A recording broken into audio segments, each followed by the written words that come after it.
Ito ang mainit na balita at trending ngayon sa mundo ng social media. Duterte, lalong napahiya dito at Alipores galit sa matinding pasabog matapos ang matinding paninira ng mga Duterte. Abay heto, may pauso na naman ang mga Alipores ni Duterte na mai-impeach umano si Pangulong Marcos. Kaya naman, heto ang matinding sagot ng isang political analyst tungkol sa panlilinlang ng mga Duterte. So, tinigil na nila yung sila-sila lang dahil alam nila walang sumasama eh. At makikita yan sa mga survey na bumababa sila dramatically.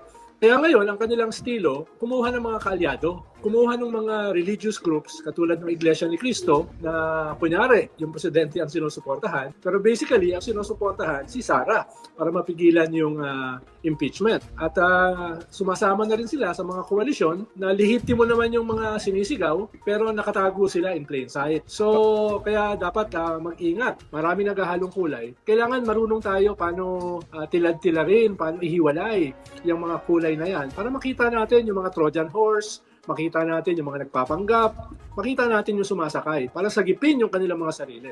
At para isulong yung mga, hindi lang kanilang agenda, kundi agenda ng mga dayuhan katulad ng China. Dahil yung iba, mas madaling maunawaan yan, pero karamihan ay posibleng malito or nalilito na.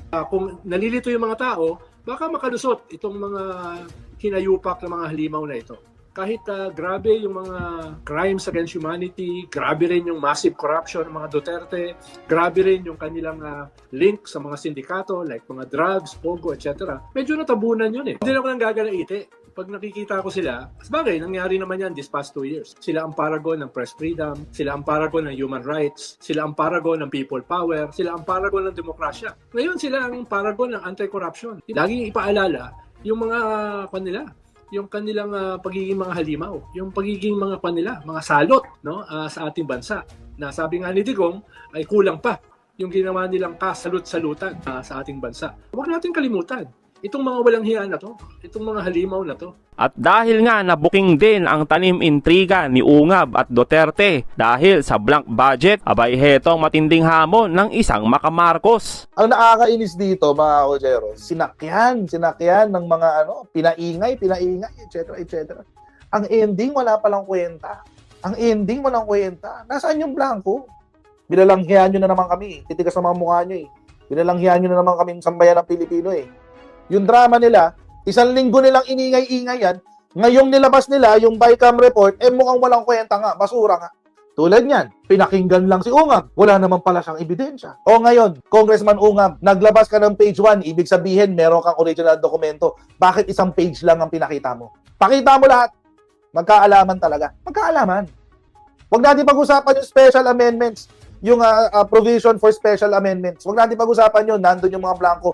Yun na yung ikinalat nyo eh. Hindi yun parte ng bill. Congressman Ungab, dahil sa pagyayabang mo na gusto mong patunayan na mayroon kang original copy, ang tanong, nasaan yung ibang page? Masyadong halata yung pagsisinungaling. Kaya pala, may mga senador na sinasabi nila, walang blank sa budget, tulad ni SP, Chis Escudero. O, sino pa? Si Risa Ontiveros, walang blank. Kasi nga, etong format ang sinasabi nila, walang blanco dyan. Dagdag naman ni attorney, pabor siya sa pahayag ni Trillanes na mag-focus sa impeachment ni Inday dahil ginagamit ng mga Duterte ang usaping budget para ma-divert ang totoong issue ng mga Duterte. Tama yung punto ni dating Senador Sani Trillanes na wag na muna kasing patampukin yung issue ng budget. Dito tayo sa impeachment. Impeachment ang fokusan natin. One thing at a time. One issue at a time. Alin ang primary? Alin ang pangunahin? Hindi pwedeng sabay-sabay lahat. Fokusan na muna yung impeachment ni Sara. Next time, pag-aralan na ng maigi ng presidente ang mga sinasabi ni Romualdez at ni Saldico. Kasi maraming diskarte yan na magpapahamak sa kanya. O, ito na ngayon. O, di ba? Yun na nga ang nangyayari ngayon. Ginagamit na issue ngayon ng mga DDS yung budget. Sinasakayan nila yung issue na yan. Pinapalaki nila yung issue ng budget, yung blank page issue na yan, o di tuloy, ang tinitira na dyan, Marcos na, hindi na Duterte. Pero ako, sang-ayon ako sa sinabi ni Trillanes, fokusan muna natin ang impeachment. Kaya naman to the rescue ang isang Alipores ni Duterte na halos turuan ng mga abogado at gobyerno ng Pangulo sa usapin ng pondo. Abay nag-alainday sa galit itong maka Duterte. Hindi ko kasi alam ba't hindi naliliwanagan yung iba tungkol dito. Puro kayo gaa ang batas, totoo yan. Pero ang gaa, bago mabuo totoo yan, Bicam report muna yan. Bakit yung pinirmahan may blanco yan? Ikaw ba pipirma ka sa hindi pa kumpleto? Pinirmahan nila, hindi pa kumpleto yan? Tigilan niya, enroll bill na yan. Tigilan yung GAB na yan, dahil lahat yan galing yan sa Bicam report. Tapos pipirmahan nila, ibig sabihin, okay na to, nagkasundo na tayo, putang ina, ganito presyo lahat, bla bla bla. Pagkatapos, ipiprint na yan, gagawin na yung GAB. Pagkatapos, ibibigay na sa Pangulo yan. Pag pinirmahan ni Bangag yan, gaan na yan. Act na yan, hindi na bill, batas na yan. Ang tanong, bakit pinirmahan? Puro blanco pa, ang dami pang blanco sa Bicam report. Huwag yung iismuli ng Bicam report. Loka. Ang inang yun, ahagid ako. At dahil nga sa patuloy na pagpapakalat ng mga alipores ni Duterte ng mga paninira sa ating Pangulo at sa Kongreso, abay heto ang matinding buwelta ni Attorney. Ang problema, marami kasing vloggers, maraming mga political analyst kuno, na actually ang intensyon talaga nila magkalat ng kasinungalingan. Yan ang problema. Ginagamit nila ang social media sa kasamaan. Kung nagpe-fake news ang mga kalaban natin, kung kakalat sila ng disinformation, tayo wag natin gawin yun. Sabihin lang natin kung anong totoo. Ang problema kasi marami talagang political vloggers, lalo na sa mga DDS, talagang fake news naman talaga. Disinformation. O ngayon, tinatamaan itong mga kongresista, kaya nagpapatawag na sila ngayon ng investigasyon. Nagpapatawag na sila ngayon ng investigasyon. Investigasyon versus fake news vloggers. House probe on fake news vloggers. Yan nandiyan po. Balita na po yan. Kaya tama lang po yan. Ang commitment natin, huwag tayong gagamit ng fake news. Huwag tayong magre-resort sa ganyan. Huwag tayong gagamit ng disinformation. Kasi sabihin lang natin ang totoo, maniniwala naman ang tao sa atin dahil totoo naman ang sinasabi natin. Sa totoo lang. Ako wala akong problema sa bagay na yan. Tungkol diyan sa anong gagawin ng Kamara, magpapasa ng batas para kontrolin ang mga political vloggers. Political vloggers, wala akong problema diyan. Tanong ni Muhammad Iqbal, sino-sino daw ipapatawag? Alam na natin yan. Napakaraming DDS vloggers. Pinag-aralan ko itong mga DDS vloggers na to.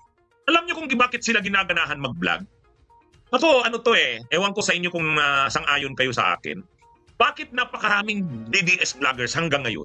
Marami sila, marami. At saka ang sisipag nila mag-vlog. Alam niyo kung bakit? Kasi ang DDS sa tingin ko, maintained pa talaga ngayon yung mga trolls nila. Ngayon, maraming ganyan ang DDS. Marami silang trolls.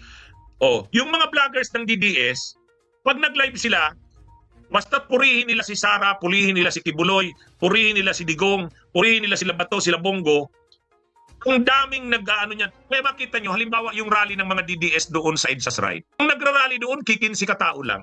Tataytelan nila. Supporters ni Sara, dumagsa. Ganon. People power sa EDSA, nagsisimula na. Iyan mga DDS vloggers na yan. Pag nag-vlog sila, kahit naman kukunti ang tao na umaattend sa rally, basta ang gawin nila, ang topic nila tungkol kay Digong, tungkol kay Sara, palakihin nila. Kahit kukunti ang nagra-rally, sasabihin nila marami. Kung gagawin nila, pag tinignan mo yan, in a matter of 1 hour lang, 2,000 na kaagad ang nanonood. 2,000 na ang nanonood. Kaya imaginein mo, kung isa kang vlogger na DDS, hindi ka sikat tapos magbablog ka, i-cover mo, sasabihin mo, suportahan natin ang Vice Presidente, suportahan natin si Tatay Digong. Pag live nila ng ganyan, pag nag-live sila, automatic yan, 2,100 is watching. Ganon. Sabi ko, wow, kukunti silang nagrarally. Tapos pag nag-vlog sila, pag nag-live sila, ang nanonood sa kanila, 2,000, 5,000, 10,000. Sabi ko, bakit nangyari yung ganon? Wala namang saysay ang pinagsasabi. Pero pag nagla-live sila, ang dami-daming nanonood. Alam nyo kung anong tingin ko dyan? Yung mga trolls. Kumbaga, yung mga trolls ng Duterte, pinapatronize nila yung mga vlogs ng mga vloggers nila. Kahit walang saysay yung mga vloggers nila, kahit walang saysay at fake news talaga, dahil may mga trolls na nanonood, lumalabas, ang dami nilang nanonood doon. Kaya pag tinignan mo yung views nila, 75,000, 100,000, 150,000, kung ano-ano lang sinasabi, nagsisinungaling pa, sasabihin niya, nagsa daw ang tao sa EDSA. Pero pag tinignan mo ang nanonood, 5,000, 10,000. Bakit? Yung mga trolls ng DDS, ng Duterte, pinapatronize nila ang mga vloggers nila. Kaya yung mga vloggers nila, ang tataas ng views. Kahit talaga fake news at disinformation, ang tataas ng views. Ngayon, kung ikaw DDS vlogger ka, di gaganahan ka mag-DDS vlogger kasi ang dami mong views. Sa atin kasi organic, Sabi ko, ang tindi naman ng vlogger na to ng DDS. Ha? Walang saysay ang pinagsasabi, fake news pa. Tapos ang nanonood sa kanya, 5,000. Sabi ko, ano to? Ha? Matindi ito. Kaya, kung yung isang vlogger ng Duterte ay nagla-live, kahit sinungaling ang sinasabi niya, kasinungalingan, sasabihin niya marami silang nasa EDSA pero kikinsi. Ha? Pinagluloko nila ang mga viewers nila. Pero ano pa rin dami pa rin nanonood. O bakit ang daming nanonood? Kasi yung mga trolls ng DDS, pinapatronize sila. Pinapatronize. Yung mga trolls ng Duterte, ng DDS, pinapatronize ang mga vloggers. Nagtataka ako, sabi ko, wow, grabe naman tong mga DDS na to. Ang nanonood sa kanila habang nagbablog sila, hindi naman kilala yung vlogger. 10,000, 5,000, matindi. Kaya, kung ikaw, vlogger ka ng Duterte, alam mong pinapatronize ka ng mga trolls ng Duterte, ay di malaki ang views mo at monetization. Di ba? Kaya, kumikita sila sa ganun kasi malaki ang views nila Kaya yung mga DDS vloggers, okay sila na lagi na lang tungkol kay Duterte, kay Sara, kay Kibuloy, kay Bato, kay Bongo, ang topic nila kasi maraming views Bakit maraming views? Dahil nga sa mga trolls. Pero yung mga DDS na vloggers na walang kwenta, tapos obvious pang kasinungalingan at fake news, 100,000, 150,000 ang views nila. Sino ang nagpapalakas ng views nila? Sino ang nagpapalaki ng views nila? Mga trolls. Kaya kumikita itong mga vloggers ng DDS. Kahit hindi sila bayaran sa pagiging vloggers nila, yung pagsuporta sa kanila ng mga DDS supporters sa trolls, napapalaki ang engagements nila, napapalaki ang views nila. Kaya ginaganahan sila. Kaya tama lang itong gagawin na ito ng camera. Imbestigahan na nila yan. Ginaganahan itong mga DDS vloggers magkalat ng kasinungalingan ng mga fake news. Kaya lang tinatamaan na yung mga kongresista, di ba? Tinatamaan na sila